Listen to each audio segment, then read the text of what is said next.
Whether you're a prom queen or a punk rocker, the 80s are alive here at the MeowMeowz Retro Thrift Shop. We officially opened in 2009. I've always collected thrift shop stuff, vintage stuff, so a friend goes, hey, there's something online called eBay. You should sell your stuff on eBay. And I said, sounds fabulous. So next thing I know, I'm making hundreds of bucks going, hey, this is great. So at the same time, all my favorite stores on Melrose and in Orange County were going away. All my favorite 80s shops, all my favorite 80s thrift shops were closing up. So ding, big light bulb went over my head and said, you know what, we need to bring this back. So I just got the dream to actually open up a brick and mortar. And it was the same name, MeowMeowz on eBay. It's now MeowMeowz, the shop. The 80s wasn't all about, you know, fluorescent and, you know, the silly looks you see in a lot of old MTV videos, but a lot of, you know, more punky aesthetic and more DIY.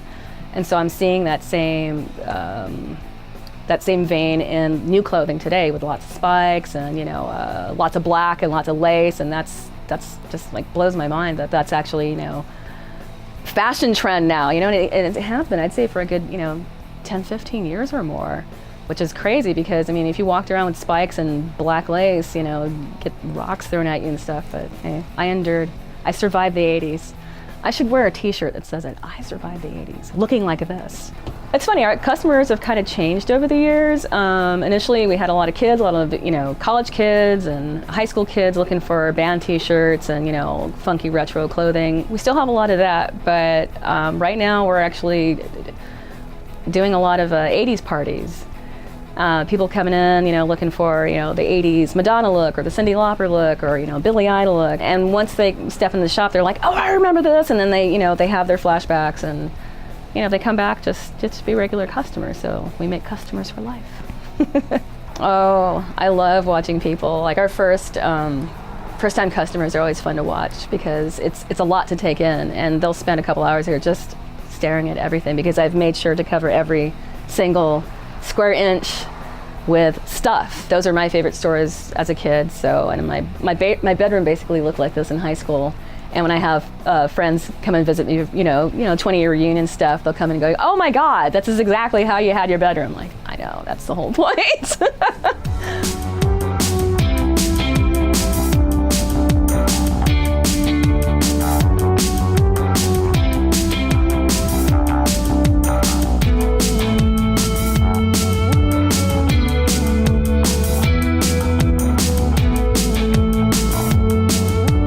So not only do we sell vintage clothing, we actually host live bands every weekend. So every Friday and Saturday we have local bands from about 7 p.m. to about 11 o'clock at night. So early shows, all ages, and up and coming artists, all original music, you know, and it's a good, you know, I mean, we do it up here on the stage and it's a good fun scene. It's a safe space, you know, we keep the lights on. I want people to shop and hang out and, you know, connect with each other, and yeah, it's been good. I had to open a shop, you know, in homage to the 80s just because it's to me, it's the last great decade of fashion. Really, really is. I mean, after that, like 90s were anti-80s, you know, they became very, you know, flannel, and I blame Nirvana and the whole grunge thing. The big hair and the makeup and the fun and the colors and, you know, we were wearing vintage clothes in the 80s, you know, we were wearing stuff in the 50s and the 60s, so just the 80s, like I said, the last great decade of fashion. So we're gonna keep it alive here at MeowMeowz. Thanks for joining us on this episode. Be sure to follow us on social media and visit us at pasadenamedia.org. See you next time.